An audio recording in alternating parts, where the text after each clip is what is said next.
Yeah, yeah.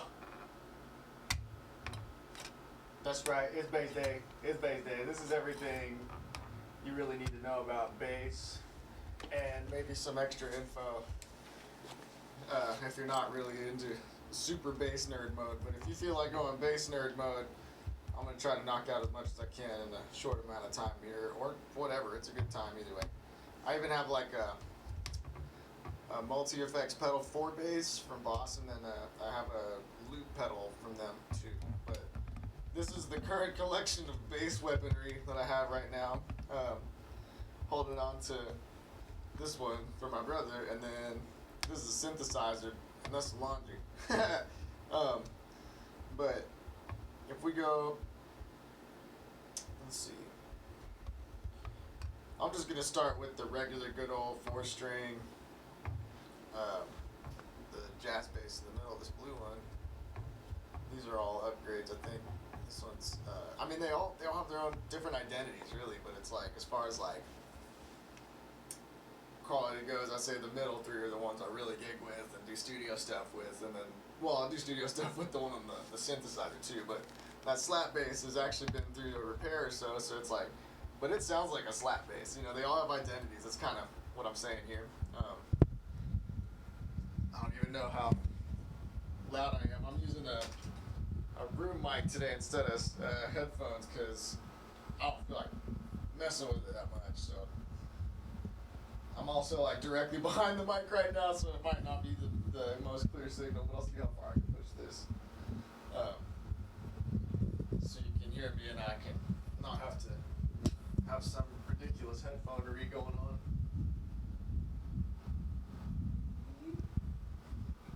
Maybe something like that.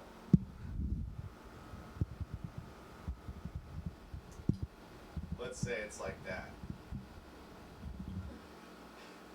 Anyway.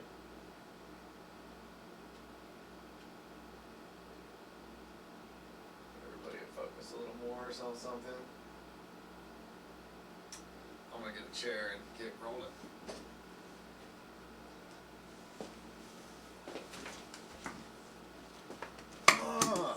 I'm sorry, Sadie.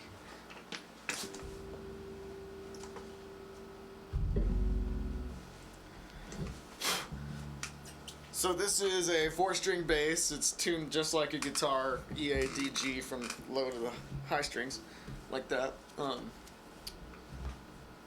I've had this bass for a couple years now. I upgraded my old one, but I love jazz basses because I play a lot of jazz, but they let you get away with a lot of sounds too. Like, but it's just, this is a good stereotype kind of bass, like just, you know, and then typically whatever you're doing,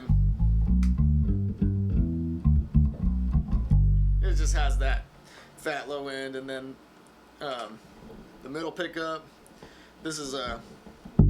This volume knob controls this pickup, and this one controls this one, and then this is a tone knob, which is kind of like clarity. Like the more I pick, the more it, you know. So that's the idea. Like you can hear.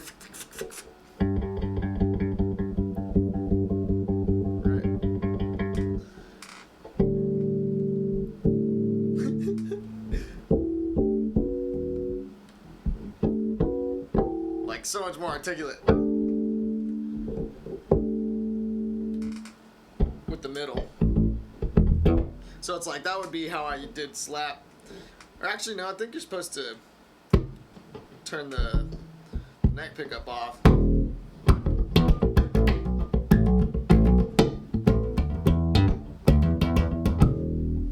But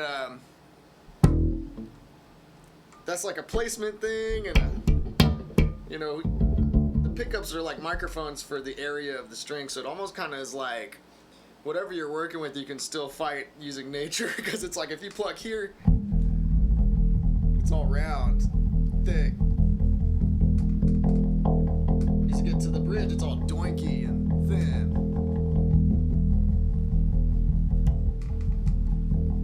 So, you know, you can go for some fancy stuff if you play directly an octave above versus, you know, it's like just find the same spot. That's an octave right there. Anyway, This bass, I don't necessarily like.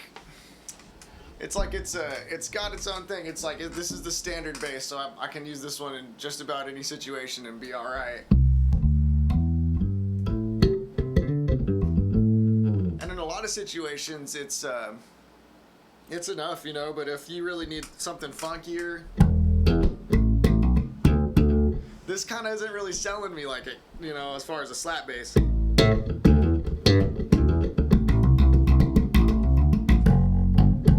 I mean, you can totally still do it. You can use all the nature stuff, you know, make sure you're doing the hammer, kind of a doorknob, but over the neck. You know, but again, I think turning down the middle pickup, you know, turning down the mids on the amp, it's about as close as I can really get with this one. But the harmonics game is pretty sweet. That's a jazzy thing. Purely, I like the bridge pickup. This is the bridge, so this is the bridge pickup. This is the neck, so this is the neck pickup. But if I had everything on, you can still you can hear that. But if you turn one off all the way, you're really getting to hear one versus the other.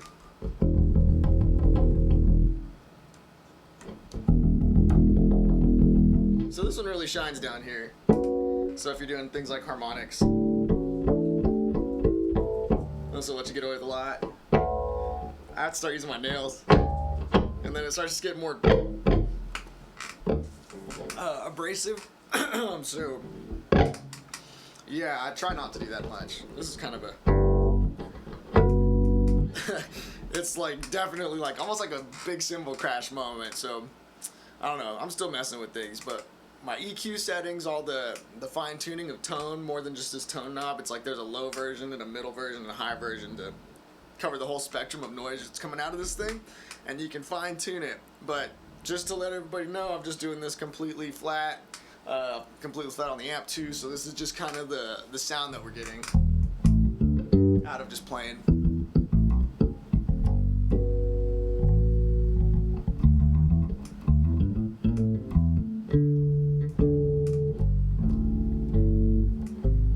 So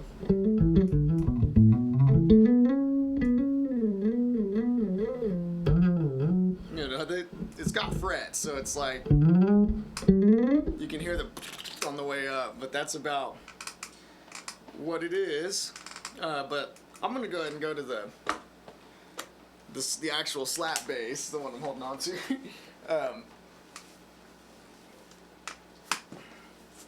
But yeah, that's a J bass, that one right there, J for jazz, Fender J bass. This one is a PV Grinds. My brother got this for Christmas, or no, it was his birthday, but the same month, so it doesn't really matter much.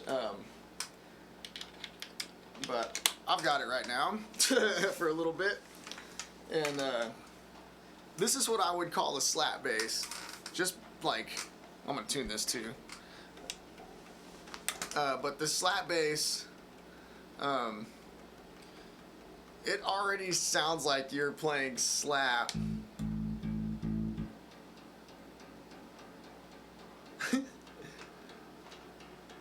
This bass has also been through some things. It got knocked over, and the headstock popped off, broken neck, and had that repaired. So that's cool.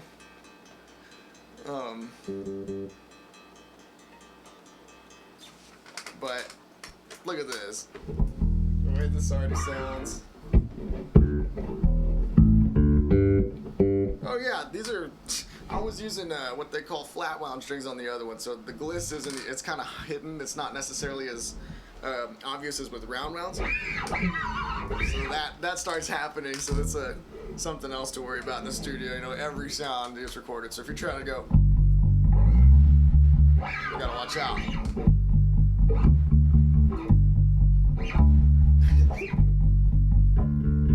Right, there's a few ways to get these sounds. If I needed it thicker, when I was stuck there, you can always kind of fine tune down here, but this is already a little louder. I'll turn it down a little bit. But when I slap this one, with everything all the way up,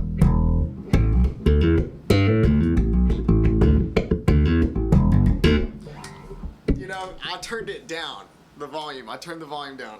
Everything else is up all the way. So I haven't even begun to like fine tune for slap and pop. But if you do, you turn your mids all the way down and turn the treble up and the bass up to taste, you know. But I don't know, if there's too much sub, like around like 125, that gets on my nerves. It kind of clouds things out a little bit, so it's harder to hear it. It's what they call muddy in audio because it's not necessarily easy to hear. There's just so much presence. This high end, you know, like I said, I hadn't really messed with this. Well, there's a tone knob. Okay, so I bet it's 2 knobs for each one. Right, okay. So this one's the bridge pickup for volume.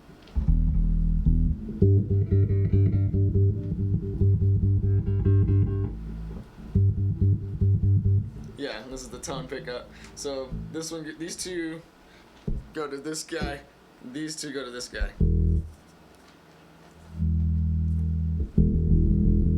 I mean, I could be wrong. Nope. Cool.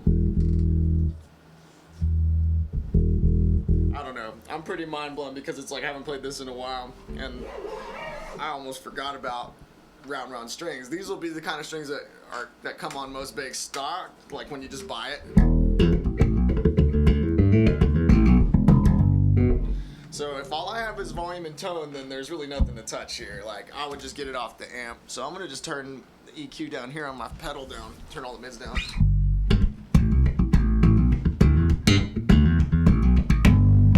See, it's already just like a lot more extreme. If I go ahead and go full on textbook, turn on the lows and the highs.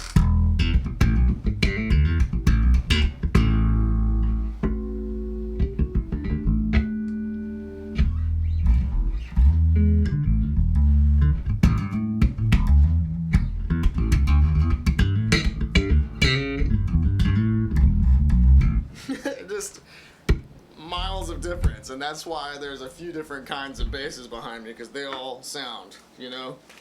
So that's this one.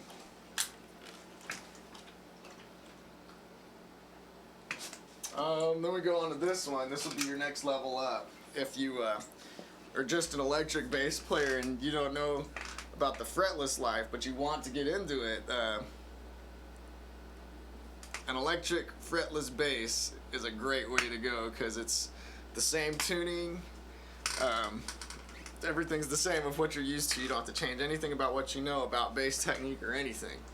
But this is like, next step up from here is full on big bass, so we'll get to there.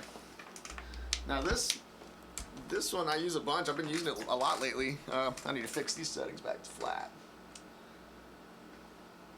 Okay.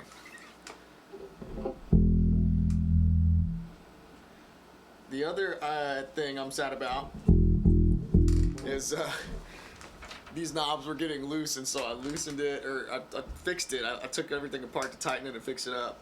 And the high end, this knob has a middle knob in between for the high end and the low end.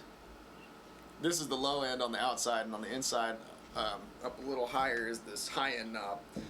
So when I fixed this, it's more snug, but I think it's too snug, and now the high end doesn't even work anymore. And I don't know where I left that at in the settings, but I can still mess with the low end, so cool, you know, maybe someone just needs to solder something, I don't know, I don't mess with that yet in my life because I don't want to die because I'm clumsy like that.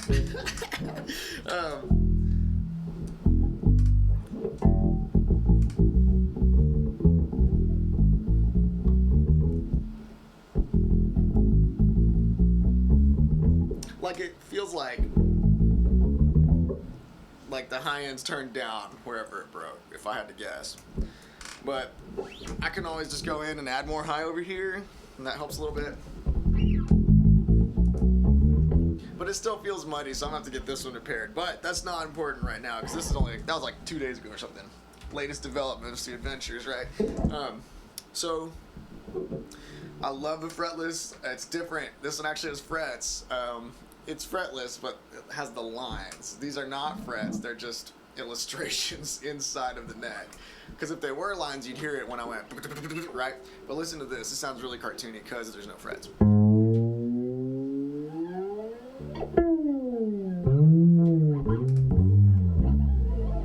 And there's a little bit of that string noise because these are round wounds too. But if I went flat wound on this fretless bass, I'd be kind of stuck in a jazz world. This still lets me kind of play R&B, and I can still slap and pop when I need to. You know, but like, it's not as pronounced, not near as pronounced as the slap bass. That's pretty much what it is. This is the fretless bass.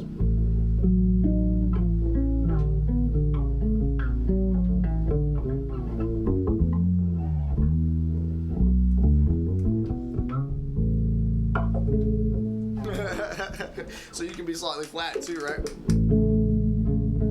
And that's the thing with this. It's like they want you on a fretless bass, you should play it over the line, not behind it like a regular fret. Even just rolling your fingernail like a tire. There's so much there because there's no fret. So that's kind of the deal with this one. It's great for fusion and jazz and that ECM type thing.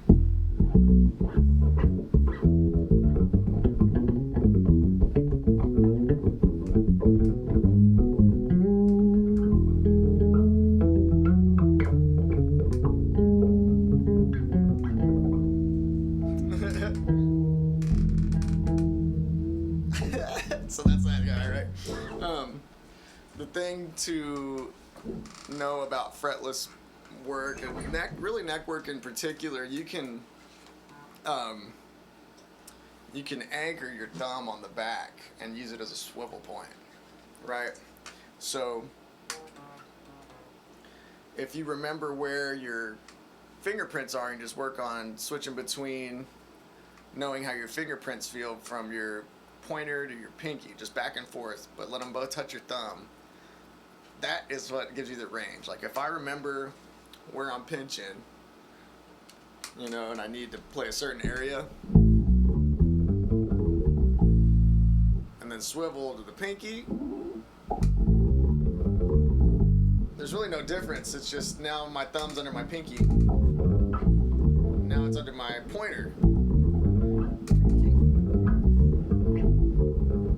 And if you just remember how that feels,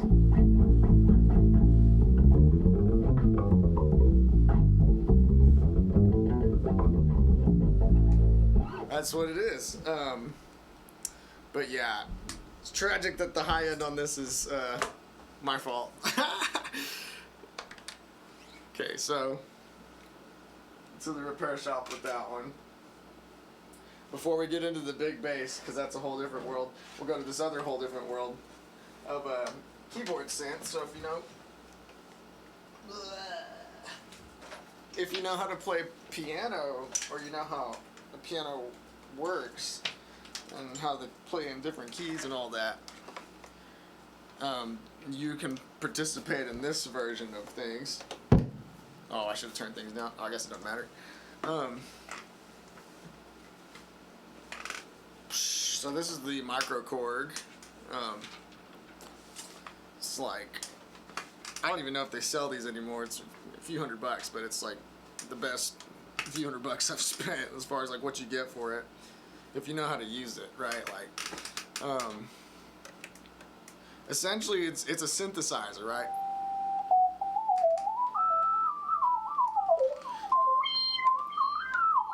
Like, people don't typically think of of these as bass instruments until you kind of see for yourself. But the way you do that is you go to this octave shifter, and then we're in business, you know, so.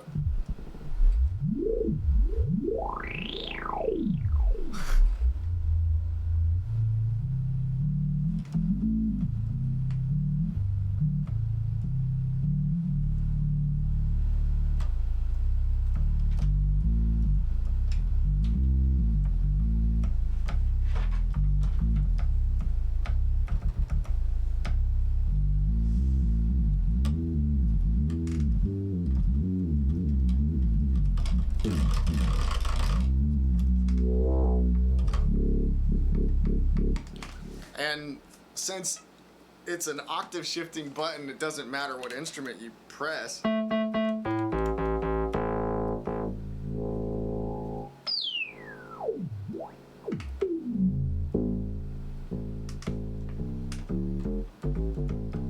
You just get different kinds of basses.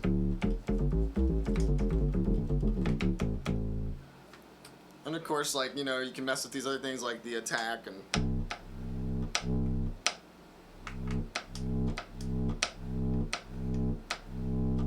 the release.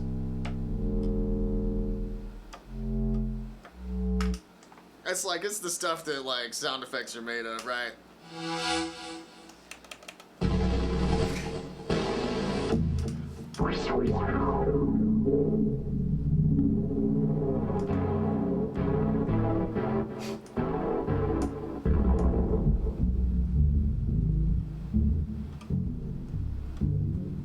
Some of these are just gonna be whack forever, so whatever, right? Right, you can't have low chords, stuff like that. But my point, if you know what you're going for,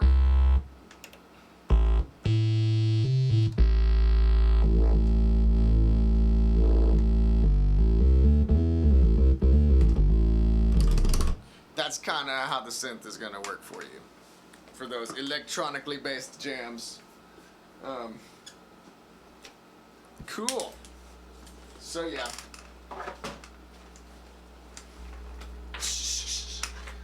On to the next one. So this is an acoustic upright bass. You could call it a double bass. So it's like, you know, have a double bass drum day and then have a double bass day. But I've got this pickup installed. It's a Realist. It's called the Realist, but really you can just clip it in the bridge here and it picks it up just fine. So you can run your stuff if you're, if this isn't loud enough for the situation. But this is a big transition because, let's see.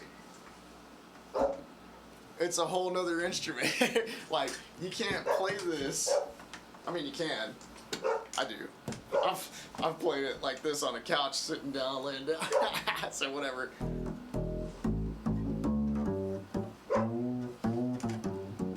I guess if I play in a folk country band, this is how I'll play. And then somebody's running around across the street outside, and you know my doorbell, pum pum, alarm be going off. It helps to have messy hair when you play this instrument, because that's just what people expect of us as musicians. But my hair does a good job being crazy all on its own anyway. I got this cowlick that never goes away, and it just finds elsewhere to be and all that. But anyway, I'm gonna have to change some things. First of all, though, if you're plugging an acoustic bass in with a pickup and you're going into an amplifier and you try to turn it up very loud, that's you're gonna get a lot of feedback real quick. Like, it's gonna try to be like, woo, like get real bad. So what you gotta do, I can't pull them out anymore, not right now anyway. I'd have to get some sticks and pry them out, but I got it from the hardware store. They're these foam strips that they're like little rectangular prism kind of, you know, bars of foam. And they're supposed to be like weathering strips for like air conditioners or doors or ceiling things to keep the air out, right? But I bought like 3 of them and I stuffed them in there, and they just, you know, there's no organization in there beyond, I can't reach in there, you know, so it's like, this is all I got with maybe, so I'm just like, tuck the foam in there a little bit, and there's 3 pieces in there, so maybe about, I don't know, they're, like I said, they spring back open, they're strips, right, like giant pieces of bacon or something. So once I crumb them in there and they finally like expand again, they fall how they will, so I don't even really know how they're arranged. It's not like they're neatly stacked at the bottom and filling up like water. It's like one elongated and then fell that way, and then one fell this way, and then, you know, if I shake it around, that's the thing. But there's enough in there to mute it. It's just like a bass drum on a drum set. That's what made me finally bite in. I like to mess with my my mentor friend because he was making these suggestions, and I was like, no, I want to know. I just want to know what the plain regular is. I should be able to get away with it. And it's like, yeah, you can make your life difficult for as long as you want, man. But if you need actual electrical volume and support, you can really stuff this thing. And I can only turn up so much even with the amount I put in, but it's enough to play gigs around town, not a big deal, right? But if I start running into more of an issue with it, I'll add more. But the reason I haven't is because I really like how it sounds anyway, you know, and if I put more in, I can start to tell the deadening is, you know, really starting to happen and all that. But that's a big deal. Put foam in here, put a few, go check out the hardware store, see what you can find, and then test it, you know, and when you put them in, you can still take them out, you know, get like a wire hanger or something, or, you know, you can be gentle, whatever you want to do. That's kind of the reason, like, for me, I know this stuff can be expensive and all that, but it's like, I like kind of, we've all been through it together, you know? It's like, these things are, these marks are, these war scars are, I don't know.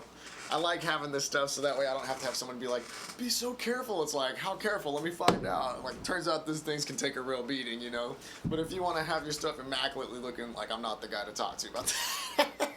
I'm like a literal surviving musician trying to just get by doing this stuff, and it's like, come what may, man, this is all I got, and this is all it's gonna be for a second, you know, so, but I'm having a blast. That's not what any of that's about. It's just like, you know, a means to an end.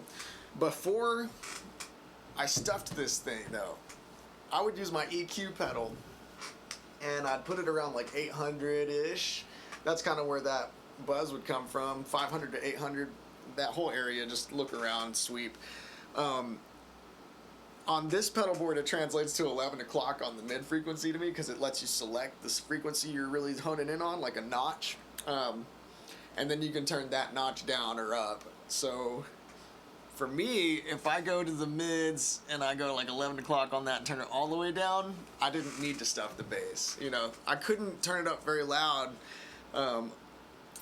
and have it sound that good though until I stuffed the bass. So now that it's happening, you know, I don't have to do this EQ change anymore, and I can just turn it up. So that's that. The other thing is usually if you're gonna sit down and play this thing, you need a taller stool, but I'm dumb and I don't care, and neither does this thing. So we're just gonna show the quick technique changes. It's like you can still play like this. Not a big deal, but it doesn't sound very bright. It's almost the same thing as like playing towards the bridge, how it's all doinky, but it's like you're using doinkiness over here. So what you do is you kind of leverage your thumb off the side and you grab as much of that string as you can with your hand, and you just kind of let the meat get it.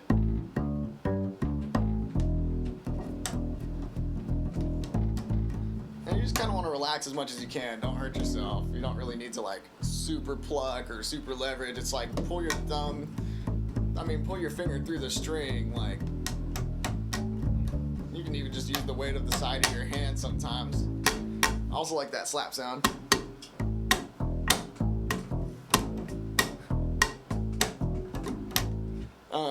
Not a big deal there. So that's the only difference on the right hand. On the left hand, you got to keep your elbow out if you can help it. Like that helps the tuning. I'm terrible about it. I'm always like just whatever. But having the elbow out kind of helps you relax about it, and you don't want to squeeze very hard. You want to let your thumb kind of hang out on the back. Almost better if it's like just, you know, that swivel thing we were talking about earlier with fretless. This is why we do it. Pinky to your pointer fingers a whole step.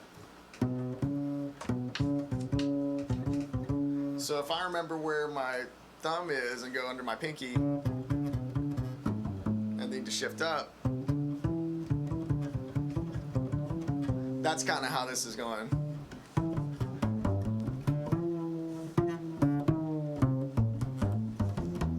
And to use your ear for the rest of it because there's no marks. But that's the cool thing too, is there's no marks. You don't have to worry about that. It's almost like plugged right in. But yeah, really just let your arm hang. Like if you're using this to climb, you know, it's not like you're raising your hand and reaching it. You're coming down from it. You're just kind of hanging off of it.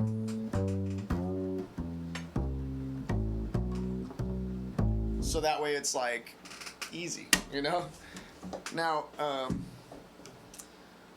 we'll get on to the weird stuff down here with the effects.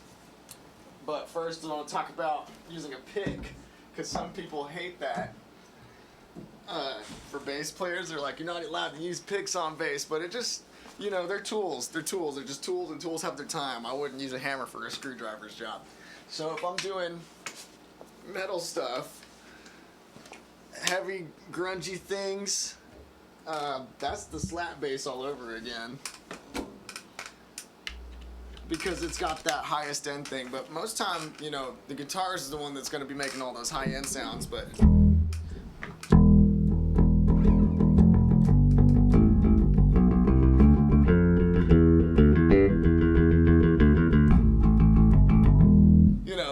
it just sounds, that's not really bassy. But with the fingers it's got, and with the pick it's got, you know, so it kind of helps with that grungy stuff.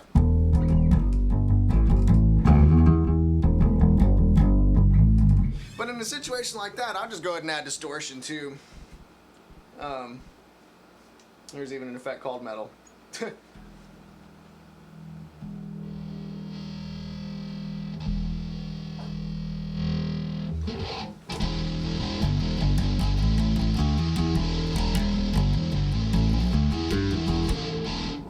So that's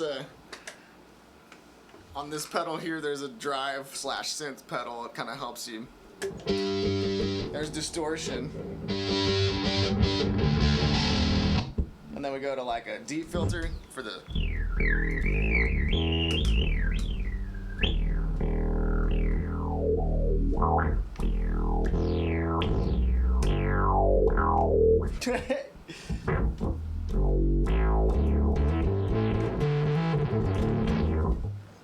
So just different kinds of distortion in the center there. I've got another pedal here for delay and modulation. I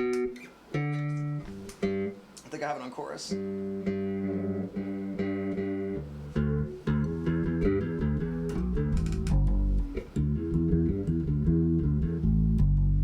It's interesting though, a lot of these bass effects with delays and modulations, like, I haven't really noticed them because of how often I play with my fingers. So it's like, they're killing it with the pick. I can actually hear it. So much is dependent on that.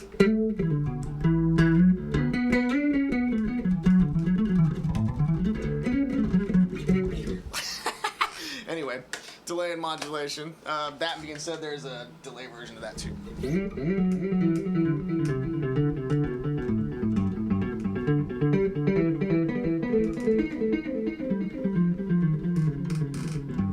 I'm really not having enough fun with this.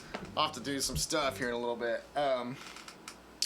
Otherwise, there's also a filter and a tone control on this far left, and I like leaving this one like this. It's an octave down, but you can also, I use it for like breakbeat stuff.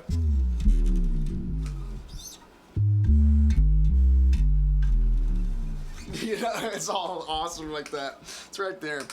Otherwise, there's an EQ switch and a compressor, but I don't even use a compressor anymore because it's like, I'm trying to just sound like a compressor without a compressor. I feel like it can be done. But that's trying to go for consistency of volume and stuff. Otherwise, there's an expression pedal. And I've got it on volume mode right now. But you can make it do wah, you can change the resonance, there's octave gains, you can have a drone going, or you can pretend it's a kick drum. It's a crazy pedal, but that's pedal stuff, you know, but bass effects are pretty sweet. But that's about everything you need to know with this one, so hopefully there's, you know, not a lot of questions I missed out on, but I'll see if I can't check that real quick, and then I'll start a jam of a sort. So yeah. But that's, you know, there's the spectrum for you. Let's see.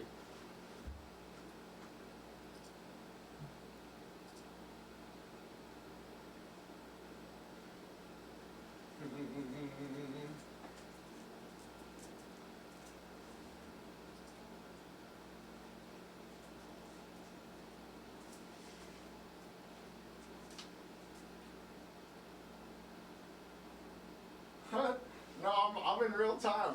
I can't believe someone's here. Too bad this is like 3 minutes away. I'm terrible at chats, my bad.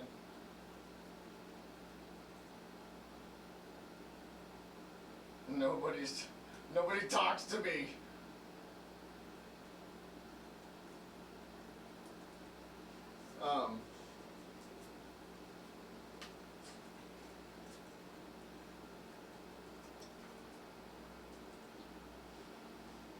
Anyway.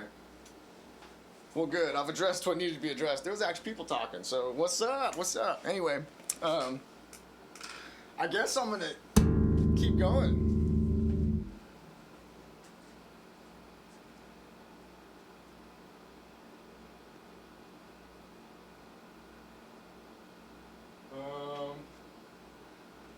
Let's do some loops. I'm keeping an eye on the chat though now. I got this figured out. Well, so if you're still around, cool. If not, thanks for the research help. Doesn't matter at all. I'm having a good time. I've been playing my butt off for nobody for years, man. Ain't nothing gonna change. Okay, so.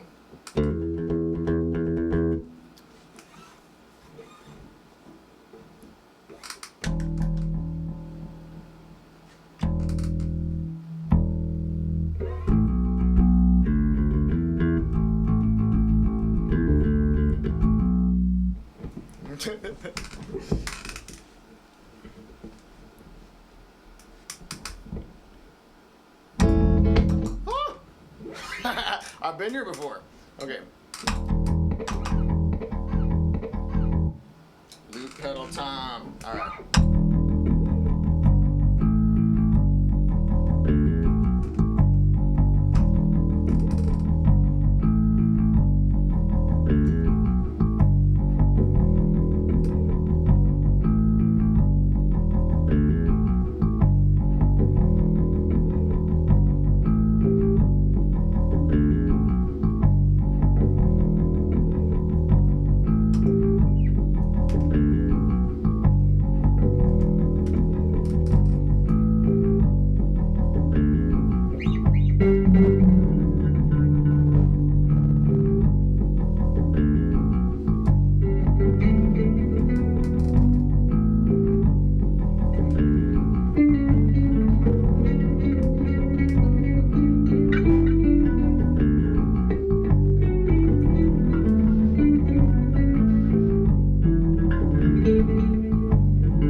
All right. So that's today. It's me talking drum set. See you next time. Apologies in advance to the one person who happened to notice I was streaming and then said something and then probably left because I didn't even notice for like 30 minutes. Anyway, cool. Peace, y'all.